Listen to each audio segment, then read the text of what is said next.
What's up guys, Agent here again with another dungeon guide video. This time we'll be going over Blackheart Haven. For this video I will be showing you guys the perspective of a DPS. As usual we'll be skipping over any trash mob fights. Once we get to the bosses we will return to normal speed, explain the boss mechanics. And once we see all the boss moves, we will go ahead and skip the rest of the fights to keep this video short. Now on this particular character I have not completed the quest, so I need to actually go ahead and pick that up.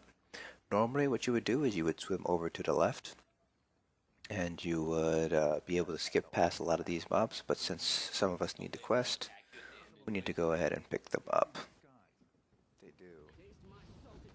You can get pirate costumes out from some clothing baskets. If you want to sneak past them, there is an achievement to get past or get to a certain point while disguised, not pulling any aggression from the pirates. If you do happen to get your disguise, then only the wolves will be able to detect you. So it's pretty easy to actually sneak by a lot of these pirates with the pirate disguise. If you don't feel like fighting, definitely have everybody pick up the pirate disguise and put those on. One thing or one type of skill that everybody should slot in preparation for the final boss fight is either a damage shield, such as the Sorcerer's Ward or Light Magicka's Harness Magicka, or a form of self-healing such as Vigor. It'll be very useful for that final boss due to its mechanics. This is the first boss here, comes with a couple of adds. Tank should get the boss into that little room there while the DPS deal with the adds.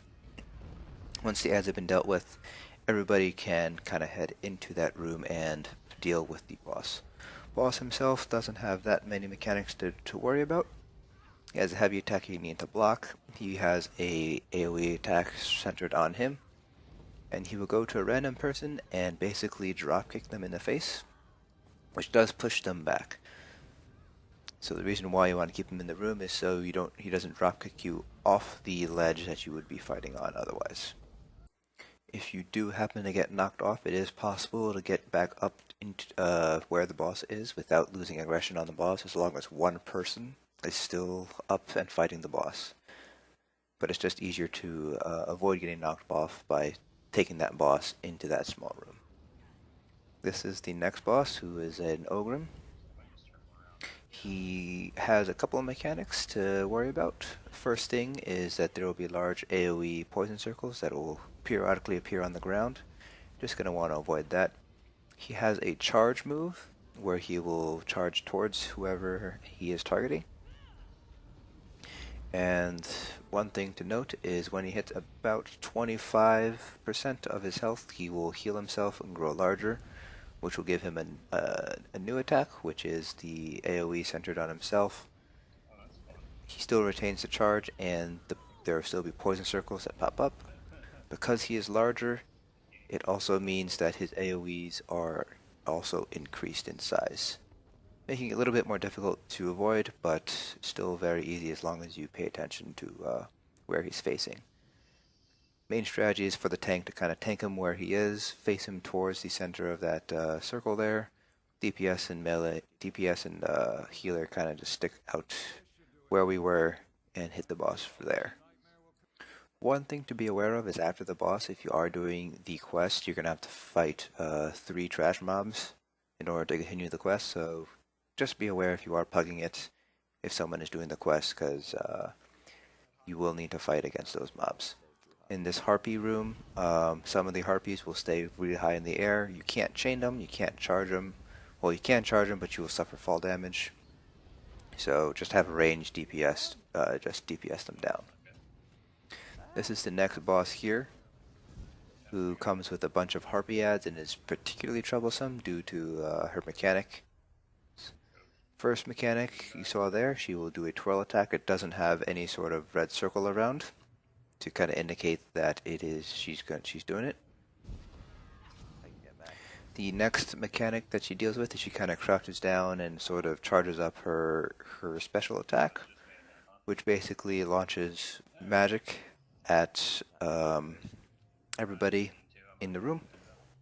Deals some pretty heavy damage. You can use a damage shield to absorb it, such as a Harness Magicka, but the tank should ideally interrupt that move when he sees her crouching down like that. Dealing with the adds does become an issue as well. Generally what I like to do is I like to have the DPS burn down the adds while the tank kind of keeps the boss busy, and make sure that the tank is interrupting that move, because it is a one-shot if you don't have enough resistances or any damage shields up. This is the next boss. Has a couple of interesting mechanics and does do fire damage, so if you are a vampire you will take more damage from her moves. So just keep that in mind if you are a vampire and you are doing this dungeon. One thing to keep note of, she will teleport around the room here. She does teleport to only a couple of places, so if you know where those places are, it is easier to kind of look for where she is. She will breathe fire into the air like that. The fireballs will land. When they land, they don't do damage, but they will create a red AoE sometime after they land, and that's what will kill you. So just be aware of where they land. They do randomly around the room. When she teleports, she will sometimes charge up a frontal AoE cone attack. That move will do some heavy damage. It's really hard to see it coming, and you can't interrupt it. Beyond that, she will throw fireballs. She will occasionally throw a line of fire down across the ground at a random person, so just keep aware of that. She also has a frontal AoE fire breath attack, so if you are DPS or healer, stick to behind or to the side of her to avoid that AoE move. And again, she does do fire damage, so if you are a vampire, prepare to take some extra damage during that boss fight. The next boss here comes with two groups of adds. You can burn the adds down without pulling the boss. It is highly recommended to do so. He doesn't have any sort of special mechanics. He fights pretty much like your standard Wraith. The only difference between him and your standard Wraith is that when he does his sort of Ice Storm move, he creates 3 storms which kind of move out in a conal pattern.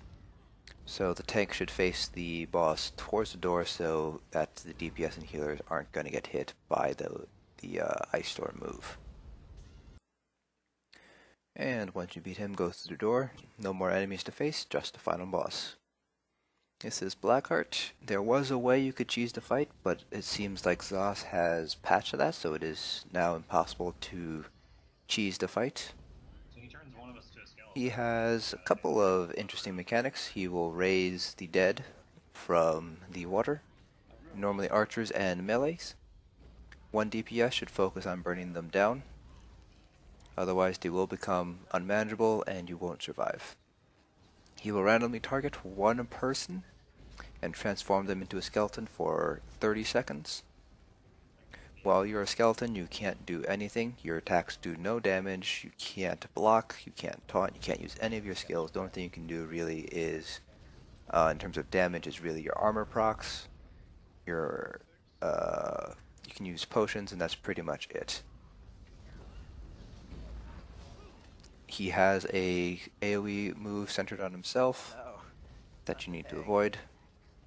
And so, since he targets a random person, it can be the tank or the healer, so it is suggested, highly recommended, that DPS and healer and tank all slot a damage shield and a method of self-healing in case the healer happens to be turned into a skeleton. Damage shield is in case the tank becomes a skeleton. That way you'll be able to survive until the tank is no longer a skeleton. As the skeleton debuff does last for 30 seconds, and there's no way to reduce that timer. Boss himself doesn't actually hit too hard. It's more about managing the adds and keeping yourselves up in case the healer and tank become skeletons. That's it for this video. Hope this guide helps, and I'll see you guys in the next dungeon.